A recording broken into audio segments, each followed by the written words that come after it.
My name is John McDevitt. I'm based in the Mid-Atlantic. I actually live outside of Philadelphia, but I own two boats I keep on the Eastern Shore in Kent Narrows. Let's see here. I do enjoy marine electricity, and I appreciate you mentioning that, Priscilla. I've actually taught a couple classes for CAPCA, maybe more than a couple on Saturdays, one day classes that I've enjoyed too. I am an accredited marine surveyor with SAMS. I have an ABYC electrical and standard certification, probably for 20 years, and I have a 100-ton master's license since 1993.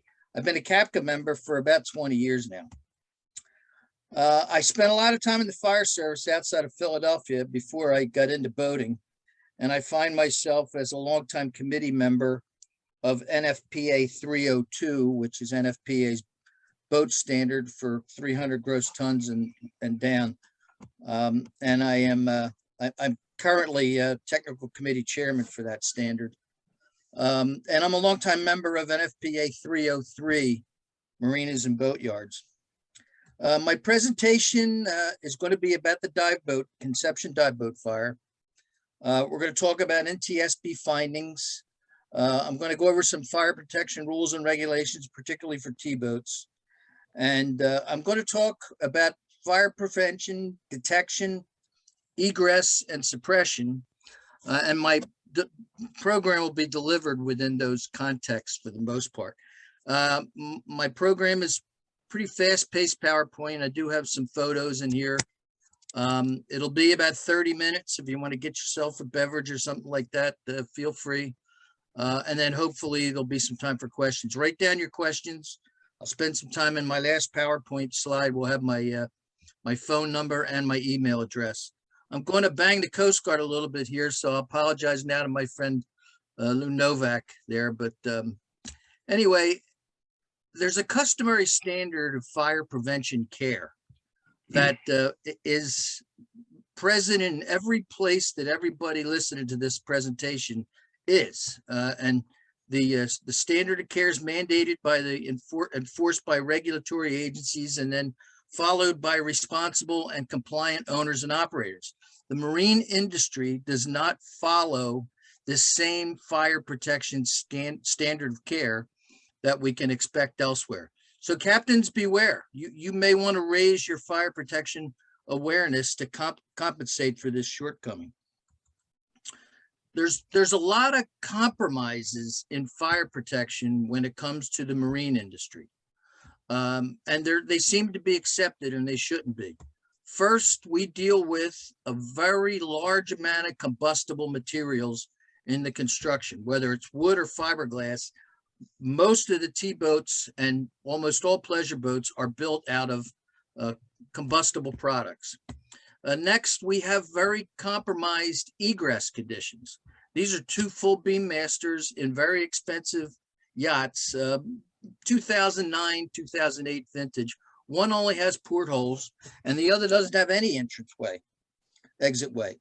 This boat here is a large twin engine trawler that you couldn't get out of without a ladder. A child or an elderly person, no way. And even a middle-aged, well-conditioned person might not be able to get out of here without a ladder. About 15 years ago, there was a fire in Miami Beach Marina. This is a $6 million, 76-foot Lazara.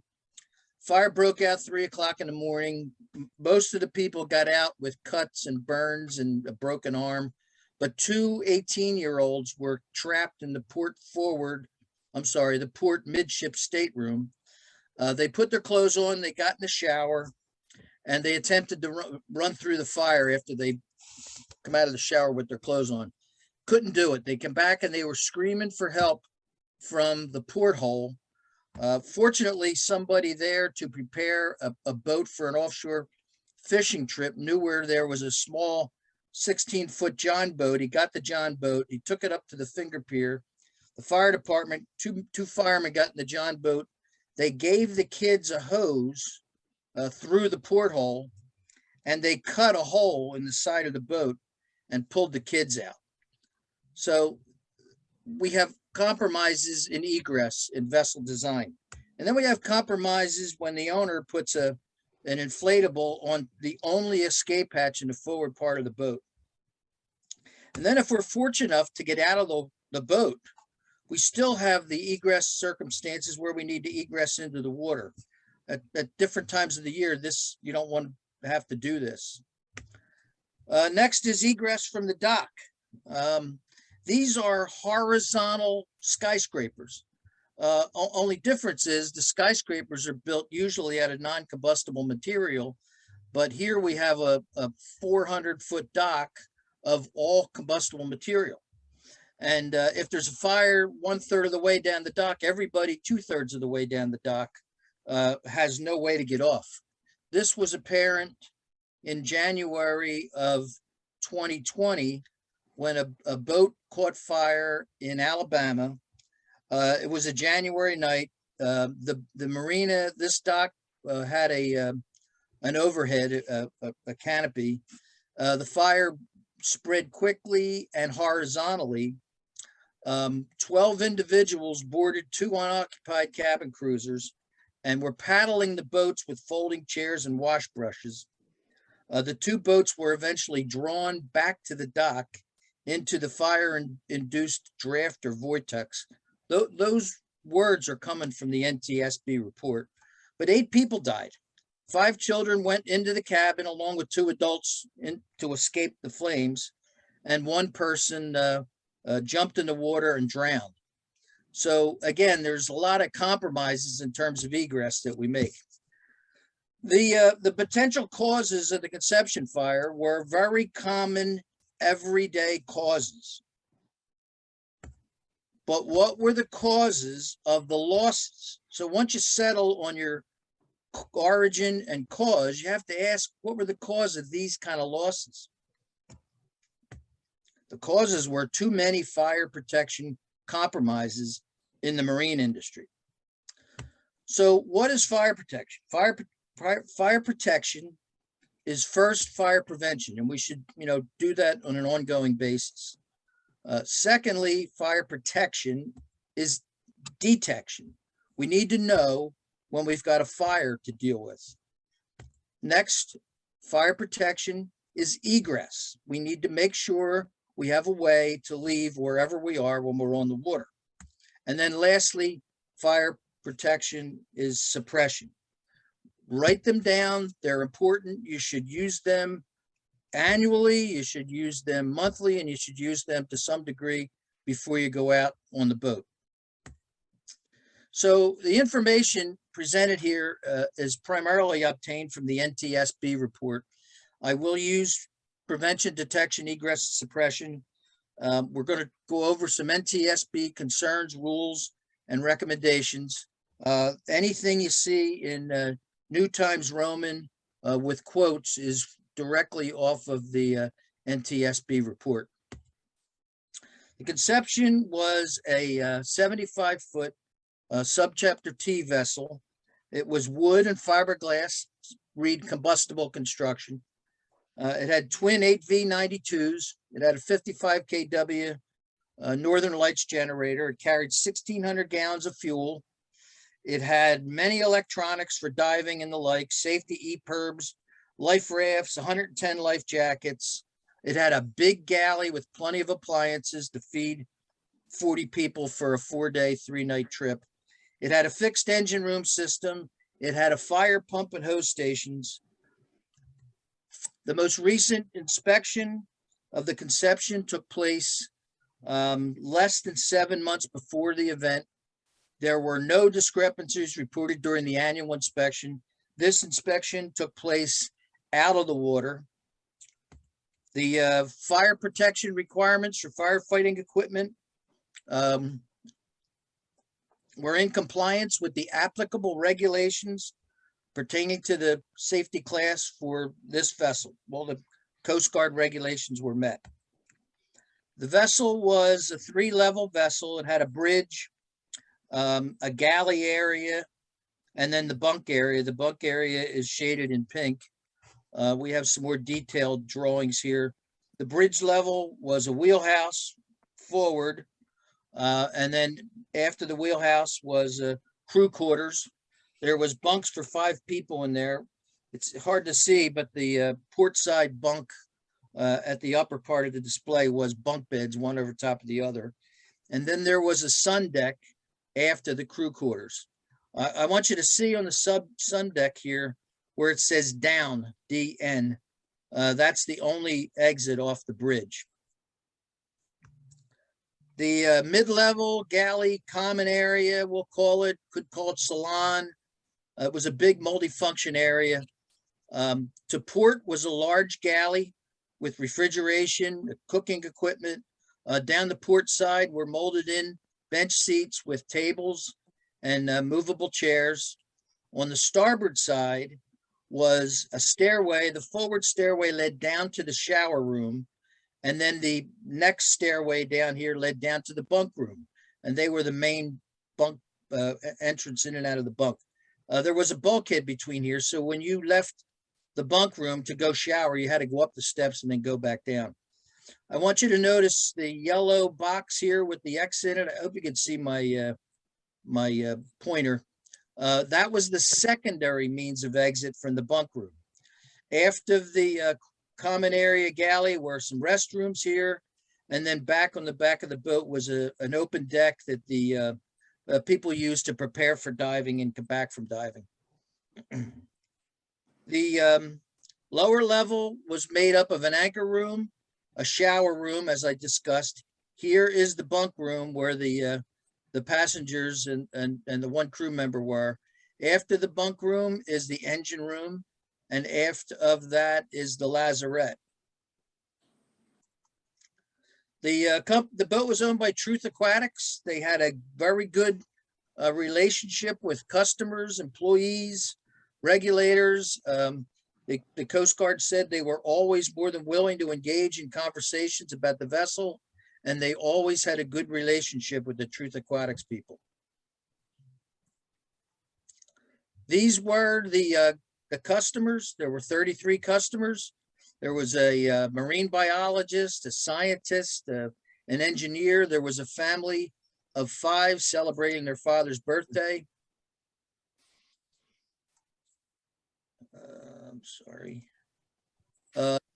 There were 33 passengers, 6 crew. The passengers were ages 16 to 62.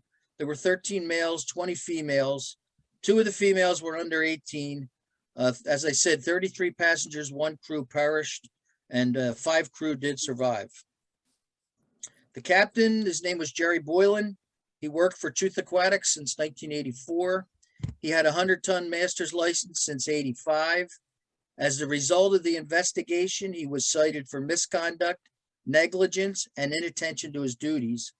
And on December 1st of 2020, he was indicted on 34 counts of seaman's manslaughter. The crew, there was a second captain. On an excursion like this, you need 2 captains. There were 2 deck hands and there were 2 galley hands. The galley hands took care of cleaning up and cooking and things like that. The dive boat Conception fire was the worst U.S. largest maritime loss of life since 1989, when 47 enlisted members died in a turret explosion on the USS Iowa. 3 other notable maritime disasters were the Edmund Fitzgerald in Lake Superior in 1975, 29 lives. The El Faro, which was the container ship running between Jacksonville and Puerto Rico during Hurricane Joaquin, October of 15. There's a few good books on that too that I read that are pretty interesting reads. And then lastly, another notable maritime loss was the Costa Concordia, a little more than 10 years ago over in Tuscany, where 32 people died. In terms of just ordinary land-based fires, this is the greatest loss of life by fire in the last 10 years in the United States. There were 3 events that were worse. The Cal Fire and the Camp Fire were wildfires where the fatalities were kind of spread out into individual homes. They they kind of were lost because they didn't want to leave their homes, and it cost those people their lives. There was something called the ghost ship, which was an illegal gathering in a vacant warehouse in Oakland with an illegal concert and art festival and things like that, that 36 people perished. So the Conception fire was a big loss of fire life for the United States. It's hard to kill 34 people anymore in the United States in a fire. So the voyage was a Labor Day dive trip. There was an informal boarding on Friday night. Some people showed up at 4 and 5 o'clock, some people 7 and 8. There was some socializing. There was a host there to greet the divers. Some of the crew would show up as early as 9 or 10 o'clock. Others might show up at 3 a.m. And the departure was at 4 a.m.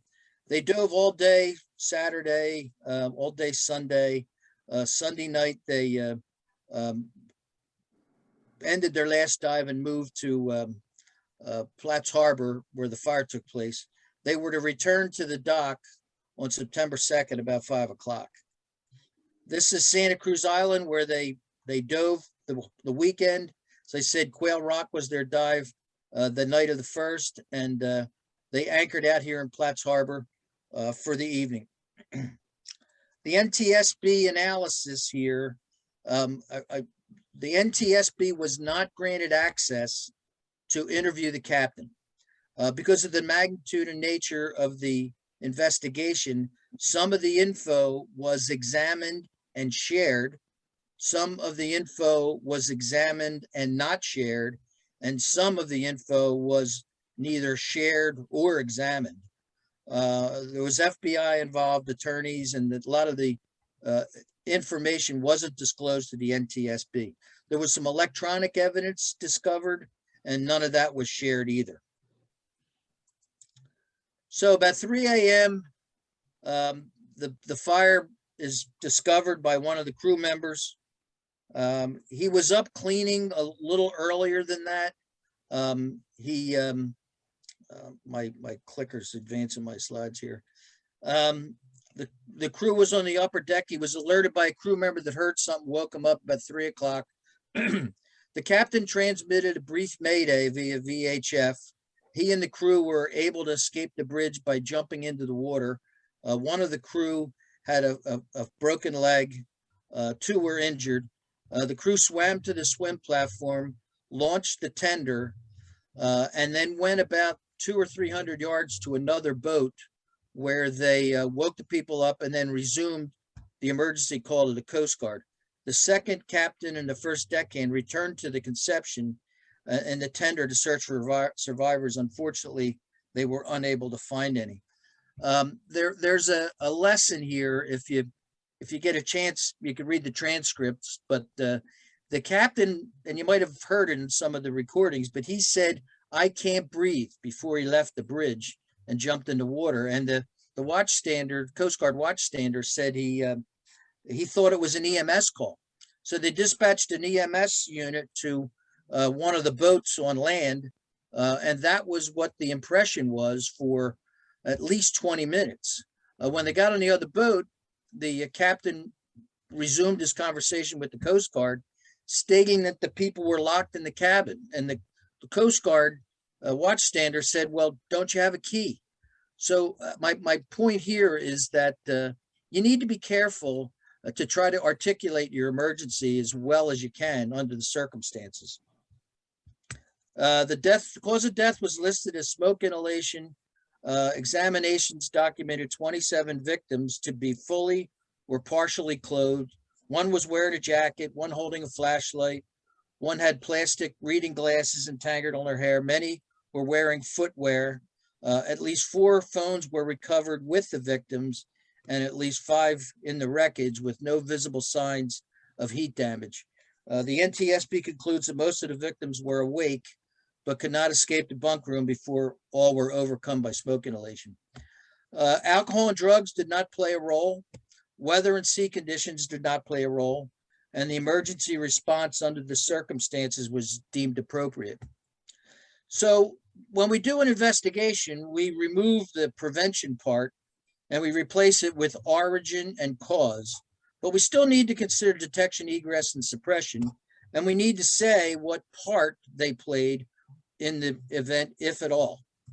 So origin for this fire was in the starboard quarter of the common area. They determined the origin was right back here. This is a view just slightly starboard of the center line looking forward, and therefore the starboard quarter here, the lower right-hand picture of this frame, would be the origin area. This is another picture of the common area looking aft, slightly on the port side. I want you to notice a receptacle back here beneath this bulletin board. The same configuration existed on the starboard side. And as you can see in this picture, you don't see any other outlets. When they built this boat, the divers used flippers, masks, wetsuits, and tanks. And today, divers have a lot of electronic gear, and I don't believe the boat was really prepared for today's diver as well as it could have been. One more origin area. The origin area, again, is to the right of here, but this picture also shows the secondary escape hatch that we talked about. Okay, this was what was left of the conception. Most of it was consumed, particularly the upper areas, by the fire. Some I'm sure did float away. There was no LPG, there was no LNG, there were no gasoline on the boat or any other low flashpoint products that would have caused a rapid spread of fire. There was a small amount of gasoline for the tender that was in the lazarette, but it didn't play any part in the fire.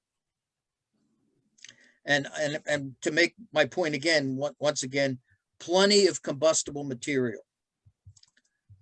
The cause of the fire, the NTSB determined there were 4 causes. The first was the electrical distribution system. And I think that this is a strong possibility. The boat was built in 1981. The electrical system was exposed and used aggressively. The boat was out a lot, did a lot of cruising. The crew did some electrical work. So I'm suspect with the electrical distribution system. I'm also suspect with the next one, which is batteries and charging equipment. We know what lithium-ion batteries will do, and this is a very good possibility as well. Next, there was the possibility of discarded smoking materials. And lastly, the NTSB said, or perhaps another unknown ignition source. So once again, cause number 1, boat was almost 40 years old, working in the salt air environment. Crews did electrical work. It very well could have been what was feeding the outlets and beyond inside the boat. Next is there were power strips plugged into power strips, on this boat. And of course, many of those power strips were supplying things that were charging lithium-ion batteries. So that becomes a strong possibility. And then lastly, a improperly discarded cigarette into a non-compliant trash can, which was not cited during the Coast Guard inspection, but the plastic trash cans are not compliant. I want you to look at the left slide here and also notice this is the stairs, the only stairs from the bridge of the boat. So once again, the 3 causes of this fire were very common, ordinary causes of fire that we see here in the United States. But the cause of the tragedy was poor fire protection provisions. So let's start to talk about detection, egress, and suppression. Stage 1 is fire prevention. Stage 2 is to prepare for the fire you didn't prevent, and that is where detection, egress, and suppression come in. So the NTSB settled under detection on 2 issues. One was the lack of a roving patrol, and 2 was the lack of passenger regulations requiring smoke detectors in all accommodation spaces. So roving patrol, the Coast Guard on subchapter T, way back when, put in a requirement for a roving patrol. And the roving patrol was to be up at night when people were in their beds. And it was to make sure that there wasn't a problem with a fire, a man overboard, or any other dangerous situation. The NTSB interviewed a lot of Southern California boat owners and operators, and they found that it was widely interpreted what you did with a roving patrol, including having one crew member sleep with the guests. They thought they were fitting the rule. It was loosely administered.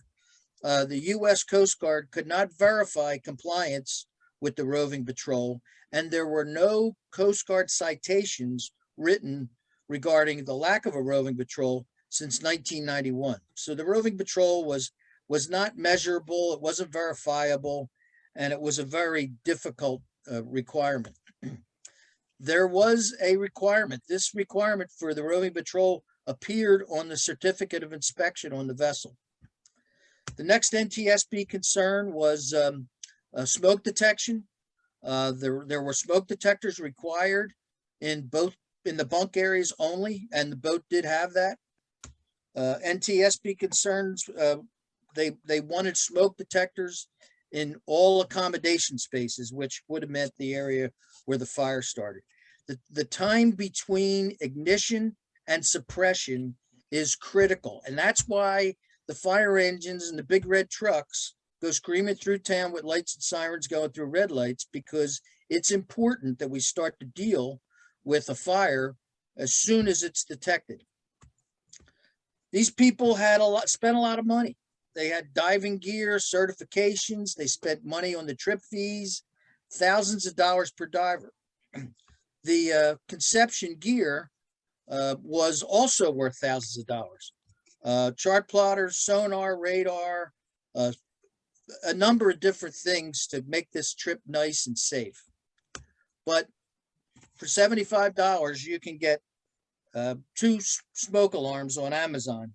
And unfortunately, we didn't have that. We had high water alarms, radar alarms, things like that, but no basic smoke alarms. So the NTSB concerns were egress. There's software available for egress. Code Red makes software. Pathfinder makes software. It's commonly used by the FAA.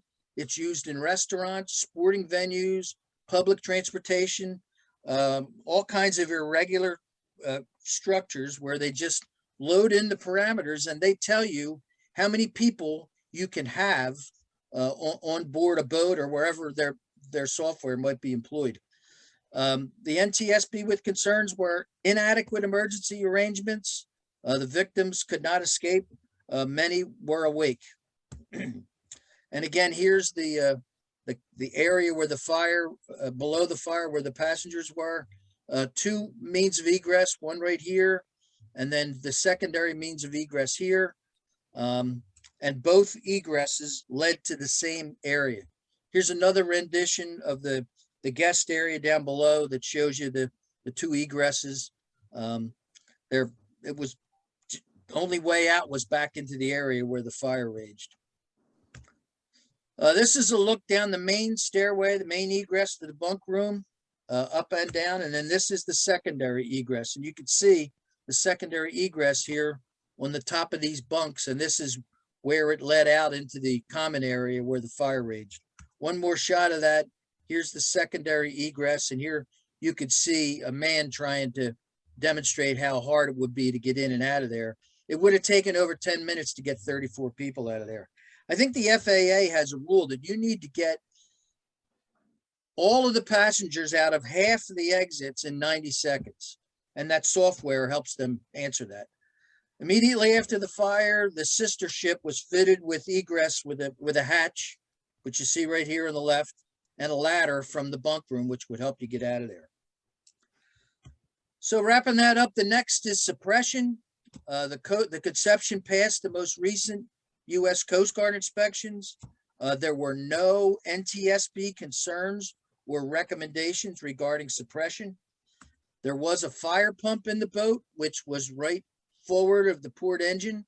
You would probably need to get down and open a seacock, might have to prime the pump.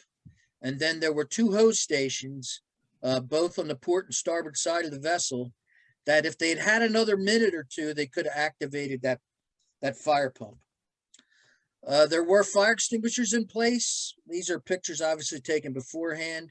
They were likely in compliance, but obviously with the timeliness of everything, they weren't used.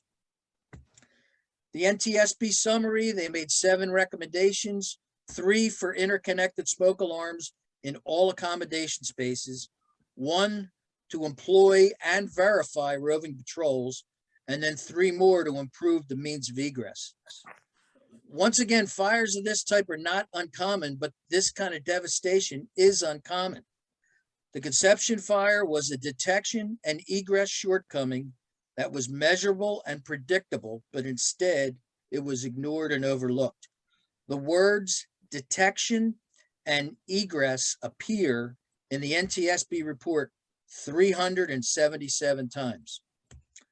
So we'll wrap this up with some insight on the rules. This is a subchapter T vessel. The roving patrol, the old subchapter T, they call it a patrolman. The new subchapter T, they call it a watchman. Didn't change a whole lot. The rule was originated in 1891, and overnight passengers on the boat, there should be a roving patrol during the night. The next one is detection. This panel is the rules for detection in a T-boat. The current rules still. Not very detailed, not very demanding, very simple. Smoke alarms in each overnight accommodation space, and that's all. The Coast Guard has a hard time dealing with detection. This is a Marine Safety Information Bulletin that was written about a week after this disaster, and the Coast Guard makes all kinds of recommendations to the industry, but not once does it say anything about increasing your detection, fire detection. There's a number of things that are mentioned in this bulletin, but they just have a hard time dealing with detection. And I, for 30 years, have wondered why. Here's another example here. This is a report that was a taxpayer-funded study that was done in Annapolis. ABYC, the U.S. Coast Guard, and Underwriters Laboratories participated. I would say the 92 on this report indicates that it perhaps was authorized in 1992, but they took boats, derelict boats in Annapolis. They put some off-the-shelf smoke alarms in the boats and they set the boats on fire.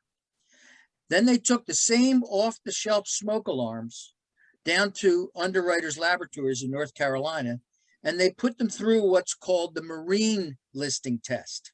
It's a standard test for whatever you want to have listed to UL Marine. They these tests increase the temperature, decrease the temperature, they increase humidity, decrease the humidity. It's a 48-hour salt spray test. There's some shock and vibration tests to simulate use in the Marine, and then they operate the alarms. And the report said available models successfully completed the test. Thus, it is possible that some Marine use models might not have to be produced. Nothing was ever done with this information. There was no publishes, there was no technical bulletin, there was no recommendations, there were no articles. It was kind of left to as it is. Now, I also want to say that almost 30 years ago, the smoke alarms were not as built as well as they are today. And 30 years ago, there was no end of life with the smoke alarm. I've had smoke alarms on my boat for 30 years, and they go off when they're 10 years old, and they tell me I need to replace them, and I do. So these were the egress rules for old subchapter T. You're looking at all of them. There's a whole 12 lines, I guess, here. The new rules for egress on the new subchapter T, there's 6 times more information in the new subchapter T egress requirements. And there should have really been some kind of quid pro quo. When they come out with these new egress rules, the Coast Guard should have asked the people in the conception maybe to do something better to meet these rules or get closer to them. It was easy enough to put this escape hatch in here, but that opportunity was never taken. One more thing while I'm pointing my finger at the Coast Guard here. They just moved the fire extinguisher requirements for pleasure boats from 46 CFR to 33 CFR. And when they proposed to do that, I wrote a proposal in there and said, you need to improve your complement of fire extinguishers. The Coast Guard only requires B-type extinguishers. In NFPA 302, which I'm chairman, we require A-capable extinguishers in each accommodation space. The other problem I have with the Coast Guard's requirement for fire extinguishers is that a 65-foot vessel with a fixed engine room fire suppression system requires only 2 B extinguishers. And that just about makes up about 15 seconds worth of fire suppression capability. So anyway, my recommendations for captains. Don't forget what I talked to you about before and what I mentioned a couple times. Fire protection is prevention, detection, egress, and suppression. Take an inventory of these. The other thing I want to point out is this last PowerPoint panel of I have here is taken from my CAPCA presentation on November 10th, 2007 at the Maryland Fire and Rescue Institute. And it applied then, it applies now. The frequent, unique, and dangerous safe egress conditions, as well as the very combustible materials, create a very legitimate reason for the requirement and use of early warning detection devices aboard a boat. And that, my friends, concludes my report.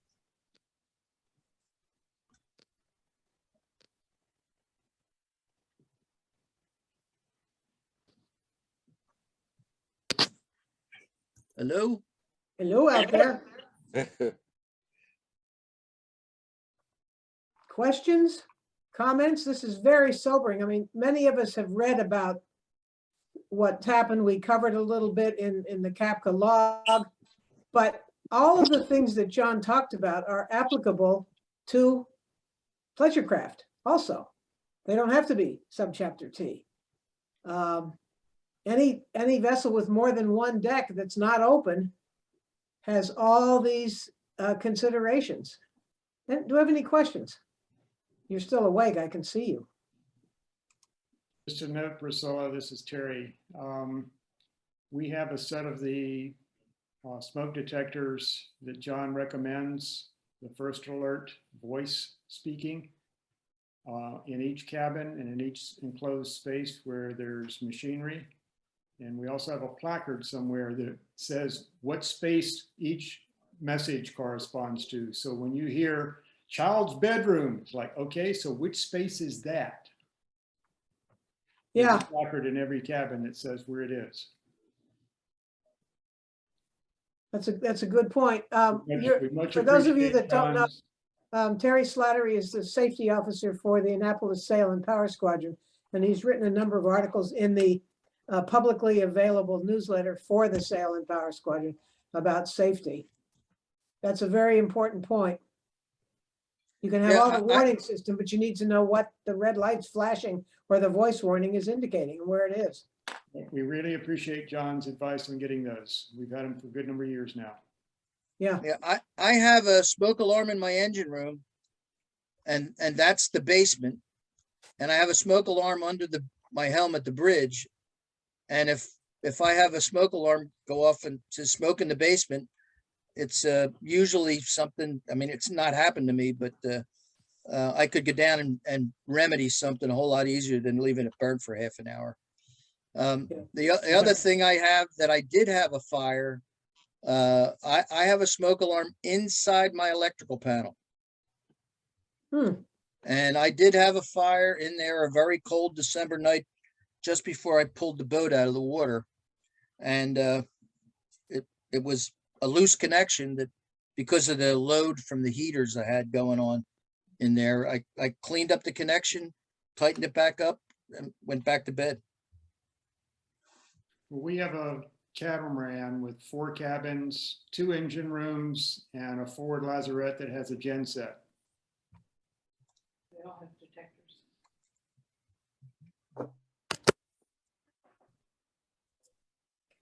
I don't see any questions unless you're sneaking them in. And my email and phone number is up there, and feel free to reach out anytime. I do see a comment from Rob, our jobs program. Little do we consider the usability of the egress options on our own boats. Wooden steps out the companionway and no ladders out the forepeak hatch. The only way would likely be through the fire. If you think about the forepeak hatch in some boats, it's even hard to get up there, and how many people can pull themselves up by their arms? Sometimes even standing on a bunk, all you have is your shoulders coming out of the forepeak hatch. Very sobering thoughts. Any other comments? Yeah, John, you mentioned you have a smoke alarm in your engine room, which I never thought of, but that's a great idea. With the soundproofing in most engine rooms, can you hear it, or is there some kind of remote connection? Those smoke alarms that I showed you there, they are interconnected smoke Okay. alarms Yeah. by RF. Now there is when you get them, you sit them down, and there's a programming process so that they recognize each other as a family. But it's fairly simple, and there's household locations. So I have a master bedroom. I have my electrical panel is the utility room. My forward cabin is the guest room. I have one in the common area that is living room. The one up in the bridge is office, and the one in the engine room is basement.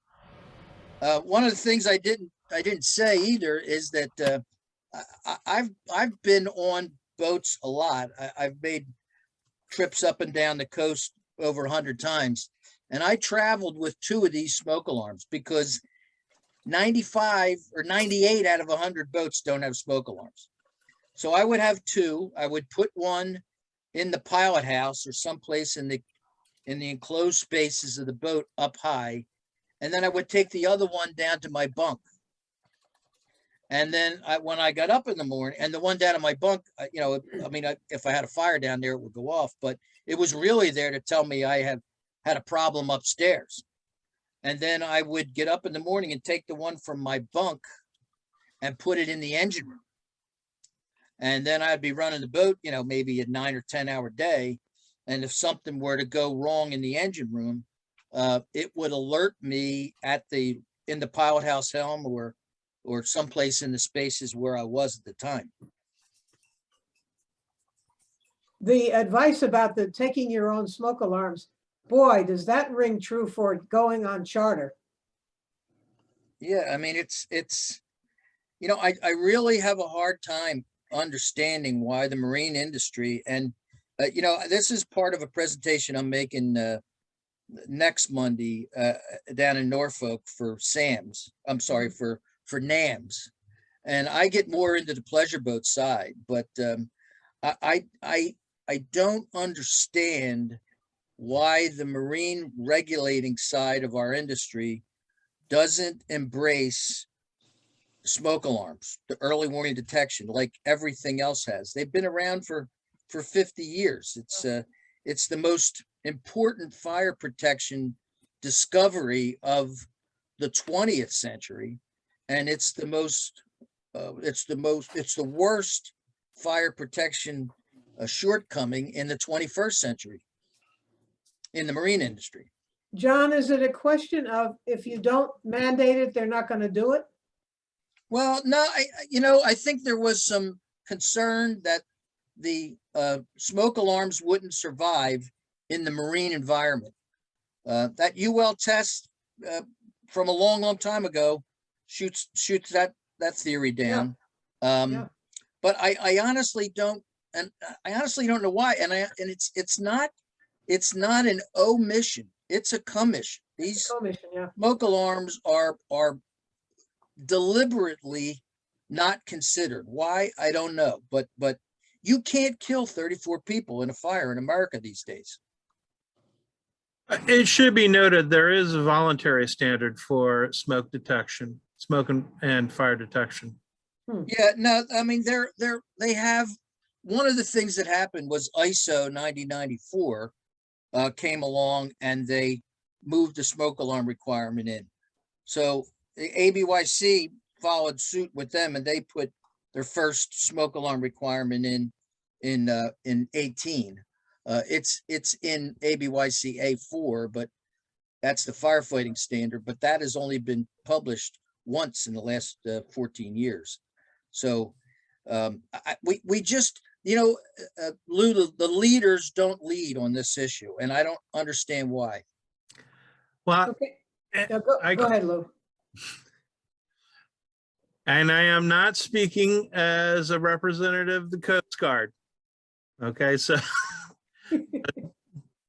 but I can tell you right now, it is for those who work in boating safety within the Coast Guard, it is much quicker and easier to get a voluntary standard moving than it is to get Congress to do what you think is the safest thing, the safest practice to adopt.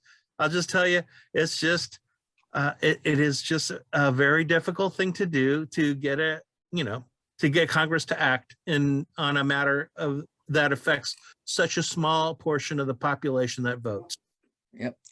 They're just getting around to putting through the Small Passenger Vessel Act of 2019 now, which was written as a result of this disaster. Yeah. There's a question from Chris Judy. Could large vessels that carry passengers like the dive boat have a sprinkler system or similar? I wonder if the fire on the dive boat would have been put out ASAP. Well, that's a good question and a good possibility. I mean, we would have a hard time because the sprinkler system could eventually sink a boat that didn't have a fire. But I really think the detection part of it is really very important. I think most times when a smoke detector goes off at home, the people are able to handle the fire, in a very minimal fashion. It's so there was another point I wanted to make with that question, but it escaped me now. But well, also remember it could exacerbate things with an electrical fire. Have a seawater sprinkling system. Yeah. absolutely. One of our, Captain Donnelly asked, could you reshare the smoke detector information? Remember, everybody that attends and even people who don't attend, this presentation is being recorded and will be put up on the CAPCA website in a few days. So you can review it at your leisure, which I would suggest doing because there's a lot of very good information in this. They are First Alert 1 links. Yeah. Is what they're called. And I've had them on my boat for 20 years. Yeah, Terry Slattery put up the link to the First Alert talking combination detectors, smoke and carbon monoxide. We didn't even talk about carbon monoxide. Yeah. So take a look in the chat, everyone, around 9:58 for that post. I would like to add, this is again a personal and not a official endorsement, but if you are going to be having and charging lithium-ion batteries aboard your vessel, then you must consider using an extinguisher that can attack metal fires. Right. Combustible metal. Yeah, combustible metal. Yeah. Yep. Because most extinguishers don't, many extinguishers don't operate at that level.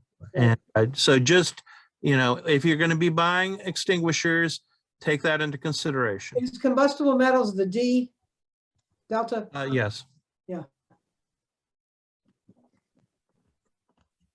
Most of them are ABC. Pardon, Jim? Speaking of fire extinguishers, I'm still a little confused about the way that these new rulings have come out. They talk about like less than 26 feet. There's a 1B1 or /B 5B/10B.